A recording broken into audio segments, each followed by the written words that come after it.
How's things cracking? First of all, congratulations on being proved correct, and that there are literally mammoth bones, bison bones, all kinds of bones in the East River. Yes, sir. You said it on this podcast. Dirty Water Dan went out and looked for them. They found bones. They found multiple bones. It's real. It's very real. So the museum dumped bones that belong to your property Yep. out there in the East River, and they're still out there for people to find. How many pounds were dumped? 50, Roughly? 50 tons. 50 tons. 50. 50 tons. And that was told to me by one of the guys that wrote that report that I read on your show. Good Lord, that's a lot. I didn't know it was that many. Yeah. Boxcar. And they found how many bones so far? I don't know. You don't know. I think Dirty Water Don and those guys found 3 so far. Did I say Dan? Sorry. It's either Dan or Don. Don. I think is it Dirty Water Dan or Dirty Water Don? It's Don. Dirty Water Don. That's So right. that's a risky thing. The guy's diving in the East River. Yeah. That guy's. Yeah. There's a more guys out there, too. How many guys are out there right now?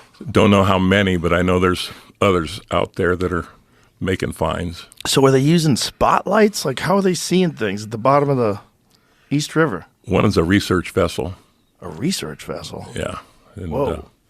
yeah, I'm in the gold mining industry, and we have a code that we don't talk about. So this is one piece, and this is a jawbone, correct? Yes, sir.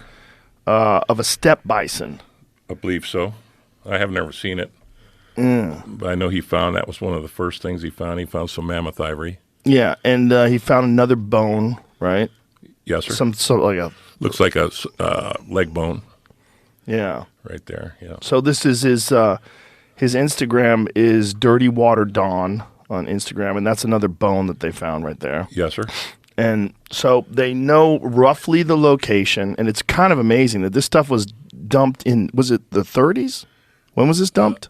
In the 40s. The 40s. Yes, sir. So this stuff was dumped. That's outrageous. That's an outrageous photograph. How dare you, Don? This stuff was dumped in the 40s, and to this day, like this is the first time that people have actually gone looking for things, correct? Yes, sir. So It's been a dirty little secret for decades. Well, proven true now. Yeah, it sure has been. The museum still continues to deny it, though, correct? They won't talk to me. Why won't they talk to you? Well, when Drew and Elora and I and my wife went to New York a few years ago, they were supposed to meet with us, and they decided to have us stand out in the rain for 4 hours. Really? Yeah. And they wouldn't meet with you? No. So you went all the way to New York to Yes, meet sir. with them? Well, I went there to the Explorers Club to show the documentary. There was a screening of the documentary on the boneyard. And what did they just decide that you're too problematic? I think so, yeah. Well, how are you problematic? I don't understand. I'm problematic in many, many ways I think you're great. because I don't think they ever envisioned somebody like me owning this company. Right. That's probably the problem. Yeah. The problem is you're honest. To some degree, I'm a gold miner after all. Yeah. You know, Mark Twain said a miner's is a liar standing next to a hole in the ground. Oh, that's funny. Yeah, Mark Twain was the shit. Yeah, wasn't he? He really was. Boy, was that guy ahead of his time. You know, a lot of people credit him for being the first stand-up comedian. I didn't know that. Yeah, because, you know, there's stand-up comedy is a truly American art form. And it seems like Twain was the first guy to do it because essentially what he would do is read his humorous works in front of people, and they would all laugh. So he would, you know, be playing to the crowd. And it was one of the first iterations of stand-up comedy was Mark Twain. And he, obviously he's a very funny guy. Yeah. Very insightful and humorous, and Yeah. so many great quotes from this one individual, you know? Yeah. So they left you in the rain, and then nobody has spoken to you since, or what? They don't talk to me. What are they afraid of? It's not even them. You got to think, this is all done in the 1940s. Everybody who did it is probably dead. They just don't want to return the bones. Oh, so they have more bones. Oh, yeah, this is just the stuff they threw in the river is not even the good stuff. I don't know if you saw that little video I posted of they're collecting techniques where they threw them in a big pile. No idea where they came from. It's Wow. it's on my Instagram. So they just don't want to address it. So do you have lawyers involved? Like, what's going on so far? Everybody's encouraged me to litigate this. I've been involved in litigation before, and I have a pretty good track record because I protect my property rights. I don't care if it's real property or intellectual property. Well, this seems like they're going to have to. I mean, there's just too much pressure now with the fact that they've actually found real bones in the East River. That there's no other way they could have gotten there. I mean, just how the hell else are you going to find a steppe bison bone in the fucking East River? It's clear that they dumped that stuff. Oh yeah, and they denied it at first. Check this out. So it says 12 tons of ivory unearthed in a year. Wow. These are the fearsome reminders of a period when cavemen were not the only things girls had to look out for. Wow. That was AM. Money isn't always so easy to find.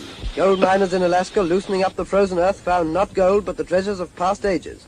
A mammoth's tusk 9 feet long was just a part of the 12 tons of ivory unearthed in a year. Wow. These are the 12 fearsome tons. reminders of a period when cavemen were not the only things girls had to look out for. It's hilarious. The way they talked back then was so strange.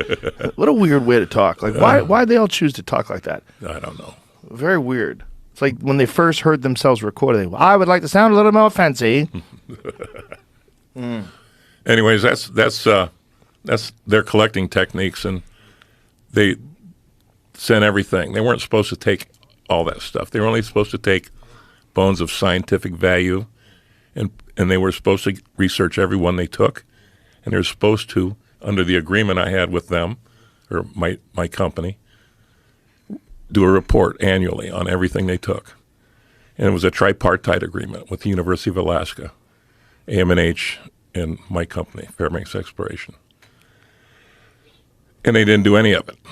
And when I bought the company, I went to the University Museum, and the curator there, I said, I bet you know why I'm here. He goes, I think I do. I said, I want the bones back. He goes, let's go to New York City. Let's go get them. So we all went to New York City to get them. And they gave me a nice tour downstairs of the basement, showed me the tons and tons they had done there. Hundreds and hundreds of mammoth tusks. Really? In those the wooden crates and everything else. And what are they doing with them? Nothing. They're supposed to do reports and research on them. They haven't done anything in 100 years. So is it because they don't have the funding to do the work on them, and they just want to store them because they're pack rats? Like, what are they doing? Well, they don't have the stratigraphic information about where that stuff comes from.